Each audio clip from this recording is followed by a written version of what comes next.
Hi there. This is Dave Hurwitz, executive editor at ClassicsToday.com, here with the story of why George Szell's recording of Smetana's The Moldau is the best ever. I am not kidding, and I have the musical examples to prove it, courtesy of Sony Music. Thank you, and Supraphon for comparison. This is going to be a lot of fun, trust me.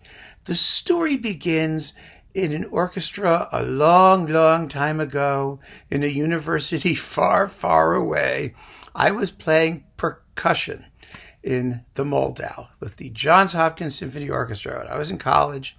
And at the end of the Moldau, you know, when the Visegrad sort of motive comes back and the whole orchestra is going nuts and banging and smashing, it turns out that the two trumpets, have the only sort of moving part within the texture. It's a general double forte, then triple forte.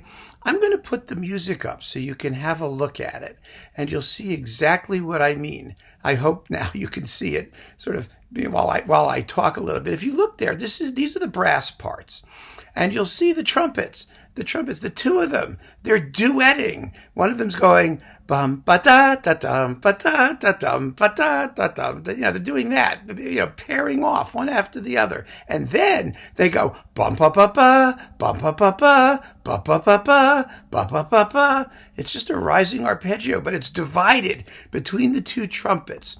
This is almost an impossibility to play because, you know, especially, you know, the notes have to be evenly loud throughout their range. It has to be rhythmically dum bum bum bum. That's what it should sound like. As you can see, the way it's written is bum bum and then dun dum, like that. It's very, very difficult to do in concert, especially when everything else is going nuts. So after sitting through rehearsal after rehearsal, where the conductor tried in vain to get the trumpets to play this passage correctly, and it wasn't because they weren't good trumpets. It's partly the nature of the instrument, that is, the low notes are softer than the high notes, and you know, it was really, the rhythm is a little bit tricky. Usually what you hear is dum da bum da, or bum bum ba da dum da. I mean, something gets dropped or lost. It never works. It never works. And then in my days as a music-loving listener, I took out the George Szell recording of the Moldau, and the skies opened and I could hear the trumpets. It was amazing. It was just amazing. I am not kidding. It's incredible how that sounds. What is that moving trumpet part? Well, it's the ornament on the dome. You know, it's the capstone of the whole piece. And you really, really ought to hear it, but you almost never do. Some performances you hear a little more, some you hear a little less, but only George Szell made his players do it the way Smetana wrote it. Now, you could argue that's not exactly the way Smetana wrote it. You could argue that it's just a welter of sound. It's a general fortissimo, and the trumpets sort of peak out now and then. That's what happens in most other recordings. Listen now to one of the most famous of all, Václav Tálich with the Czech Philharmonic. I'm going to play it for you, and you'll hear that passage. The trumpets are, you know, they kind of pop out towards the end. Have a listen.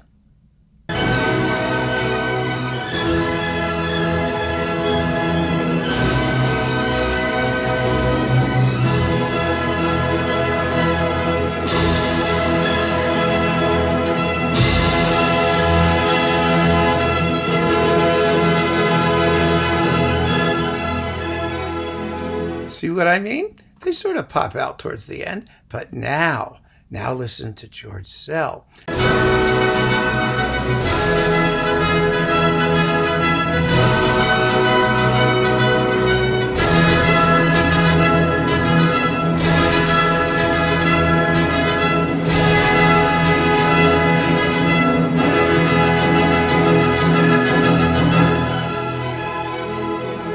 Doesn't even sound like the same piece, does it? Because, you know, I mean, what's happening in that music? What Tálich gives you in the foreground practically is you have sustained chords in all the brass. The trumpets are doing their thing, and the violins, which I don't show in the musical example, are doing the Moldawi things. They're going you know, and that's sort of what you hear. The river surging on. That's legitimate, but I want to hear those trumpets. I really want to hear those trumpets. I think they make the piece. Now, of course, a little detail like that. I mean, it is. It's a little detail. It's what? It's less than half a minute of music. That doesn't make or break a piece. It doesn't make or break an interpretation. But it's typical. It's iconic of the kind of thing that Szell did. He didn't have to, do anything bizarre or strange in order to be absolutely unique in his interpretation. All he did was play what Smetana actually wrote and make sure that you heard it. But there are other things he did that really reveal the conductor's art. I'm going to play the passage again all the way to the end of the piece because it is extraordinary. There is no version, for example, that has a better decrescendo, decelerando, and retard up to the end. It is so beautifully done, so skillfully judged. Listen to the way he handles that passage with the trumpets all the way to the end of the piece. There's no other version like it, really, in terms of the unbelievable balance and sensibility he brings to it.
You see what I mean?